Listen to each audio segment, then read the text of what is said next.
AI 초대석 스님도 알고 싶다. 매달 한 번씩 각 분야의 전문가를 모시고 인공지능에 관한 다양한 이야기 나눠보고 있는데요. 오늘도 제 옆에는 북칼럼니스트이자 불교 마니아, 불교의 진심이신 박사님 나와 계십니다. 안녕하세요. 네, 안녕하세요. 네, 한 주 동안 별거 없으셨는지요? 네, 여기 오려고 열심히 살았습니다. 저는요, 궁금한 게 네. 우리 박사님은 일주일 동안 책을 몇 권 정도 읽으시는지가 궁금합니다. 저는 사실 조금 많이 읽는 편입니다. 네. 이 책을 읽고 소개하는 것이 직업이기도 하고요. 뭐 음, 이런 직업을 갖게 된 이유가 원래 책을 좋아하기 때문이기도 하죠. 네. 뭐 대중은 없는데 일주일에 한 10권 정도는 읽기 시작을 하고 그중에 한 5권 정도는 완독을 하지 않나 뭐 이야, 대단한 봅니다. 독서량이십니다. 사실은 책을 읽고 분석하고 하는 것도 데이터 분석 아니겠습니까? 그렇죠. 근데 이런 데이터를 다루는 분들이 AI 프로그램을 요즘에 거의 필수적으로 많이 쓴다고 하는데 박사님은 요 AI를 잘 활용을 하시는지 좀 궁금하네요. 네. 저는 사실 AI를 사용하는 데서는 좀 신중한 편이에요. 네. 뭐 인터넷에 올라와 있는 글들을 보면 뭐 AI에게 부탁을 했는지 네. 뭐 줄거리들이 올라와 있는 것이 좀 틀린 게 많이 보이기도 하고요. 아직은 네. 오류가 좀 아직은 있더라고요. 우리가 좀 네. 있죠. 그리고 글을 쓸 때는 뭐 자료 조사 외에는 거의 도움을 받지 않고 있습니다. 네. 사실 AI가 쓰는 글이 유창해 보이기는 하는데요. 어떤 일종의 특유한 느낌이 있거든요. 그래서 맞습니다. 네. 그 네. 느낌이 좀 배지 않도록 좀 조심하는 편입니다. 네. 또 AI가 쓴 글을 보면은 네. 너무 잘 썼어요, 일단. 그래서 사람 냄새가 좀 나지 않는 그런 느낌이 네. 있습니다. AI한테 스님들도 이제 앞으로 이거 스님 역할 뺏기는 거 아닌가? 특히 뭐 상담이라든지 네. 그리고 또 우리 연등에서 AI 로봇이 등장을 했지 않습니까? 로봇 네네. 스님이. 네. 그래서 스님들도 그런 생각을 좀 하게 되고 지금 우리 산업 현장에 계시는 분들은 체감하고 있다라고 네. 하더라고요. 네. 그래서 많은 직업이 소멸될 것 같다라고 이제 불안에 떨고 계시는 분들도 사실입니다. 네. 우리 북칼럼니스트는 어떻게 보시나요? 네. 사실 저는 글을 쓴 데 있어서는 AI의 위협을 받는다는 생각은 별로 하지 않습니다. 이게 그렇군요. 아마 제가 AI의 글에 만족하지 못하기 때문일 수도 네네. 있는데요. 물론 제 일이 줄어들 수는 있겠죠. 네. 네. 근데 그보다 더 위기감을 느끼는 거는요. 제가 읽고 싶은 글이 줄어드는 겁니다. 그러니까 저는 음, 책 읽는 걸 네. 좋아하잖아요. 그런데 요즘은 다들 AI로 쓰려고 해서요. 오, 이러다가 그 인간의 독특한 매력과 통찰이 깃든 글이 없어질까 봐 줄어들까 봐 그게 음, 사실은 좀 걱정이 돼요. 책도 AI를 많이 활용하나 보네요. 네네. 예전에는 사람들이 어떤 지식이 필요할 때 또 궁금한 점이 있을 때는 책을 찾아서 보기도 하고 아니면은 감정이 좀 굉장히 공허하고 뭔가 좀 외롭고 힘들고 그럴 땐 또 책을 통해서 위로를 얻기도 했는데 그런 역할을 요즘은 AI가 대체하고 있다라고 합니다. 그럼에도 불구하고 우리 박사님은 책의 매력을 AI가 대체할 수 없다라고 주장하시는데요. 네. 그 이유가 뭐가 있을까요? 저는 AI를 보면요. 약간 입안의 혀 같다. 이런 표현이 음, 좀 떠오릅니다. 네. 그러니까 내가 뜻하는 대로 움직여 주니까 굉장히 편리하다는 네, 점은 네. 맞는데요. 너무 내 눈치만 보고 좀 알아서 비위를 맞추려고 하는 게 아닌가? 음. 그러면 이제 내가 만든 세상에 갇힐 것 같은 네, 거예요. 네. 근데 책이라는 건 이 나와는 무관하게 우뚝 서 있는 산 같아서 음. 고군분투하면서 오를 때 힘이 들 수는 있지만 정상에 올라설 때 희열이 있잖아요. 네. 이 카프카도 책은 우리 안에 얼어붙은 바다를 깨는 도끼다라고 말을 했는데요. 네. AI는 나를 편하게 해주지만 책은 나를 성장하게 해주는 것이 아닌가라고 생각을 합니다. 정말 울림이 있는 가르침입니다.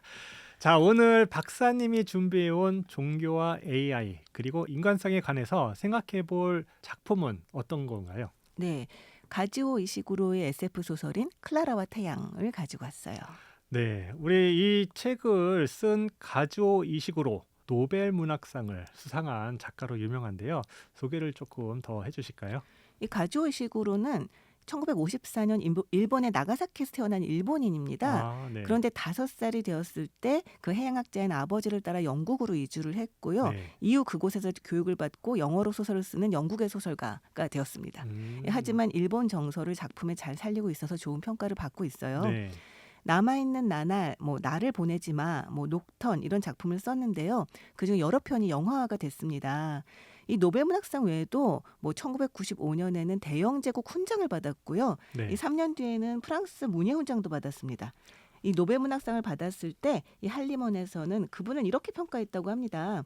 소설의 위대한 정서적 힘을 통해 인간과 세계를 연결하고 그 환상적 감각 아래 묻힌 심연을 발굴해온 작가라고 네. 해요. 역시 할리먼이라 아주 묘사가 아주 현란하네요.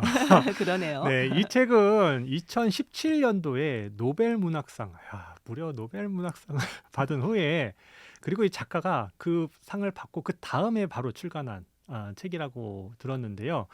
그래서 더 공을 들였을 것 같은데 주제가 인공지능입니다. 네, 왜 네. 하필 인공지능이었을까요? 이 가지오 의식으로는 본격적인 SF 작가라기보다는 그 SF적인 소재를 차용한 작품들을 썼는데요. 원래 이 책도 아픈 어린 소녀와 로봇의 우정을 주제로 해서 동화책으로 내려고 했다고 네. 합니다. 그런데 따님이 이 구체적인 내용을 듣고 안 된다. 이 아이들에게 트라우마가 생긴다라고 네. 반대해서 결국은 긴 장편 소설이 되었다고 합니다. 이게 네. 그저 뭐 아름답고 따뜻하기만 한 얘기가 아니거든요. 그렇군요. 네. 간략히 내용을 들었을 때는 불교랑 직접적인 관련이 있나라는 생각이 드는데 네. 우리 작가님은 어떤 부분에서 불교적인 시선이 느껴진다고 생각하셨나요? 일단 내용을 조금 설명을 드릴게요. 이 휴머노이드 로봇인 클라라는 그 조시라는 소녀의 친구로 선택이 돼서 그 집에서 이제 함께 살게 됩니다. 네. 근데 이들이 살고 있는 사회에서는 아이들이 일정한 나이가 되면 향상이라는 단계를 거쳐야 돼요. 네. 이 향상이라는 단계를 거칠지 말지는 선택할 수 있지만 네. 이 단계를 거쳐야만 대학도 교육도 받을 수 있고 음. 상류계급으로 갈 수가 네. 있는 그런 과정입니다. 근데 이 과정이 상당히 위험합니다. 그러니까 심지어 목숨을 잃을 수도 있어요. 오. 그래서 이 조씨의 언니는 그것을 결국 이겨내지 못하고 죽었고요. 예. 조씨 또한 이 향상 과정에서 죽을 위기에 처하게 됩니다. 그런데 이 조씨의 부모는 조씨가 죽을 것에 대비해서 이 클라라를 조씨의 대역으로 만들려고 합니다. 네. 그러니까 조씨와 똑같은 외모를 만들고 조씨의 정보를 전부 클라라에게 입력하면 대역을 만들 수 있을 것이다라고 생각을 한 거죠. 이제 그 사람들은 그 조씨의 안을 아무리 찾아도 클라라가 이어받을 수 없는 특별한 것은 없다라고 단정을 내립니다. 뭐 이를테면 영혼 같은 거겠죠. 네, 네. 그런 게 없으니까 클라라가 조씨의 대역을 할 수 있다라고 이제 음. 판단을 한 건데요.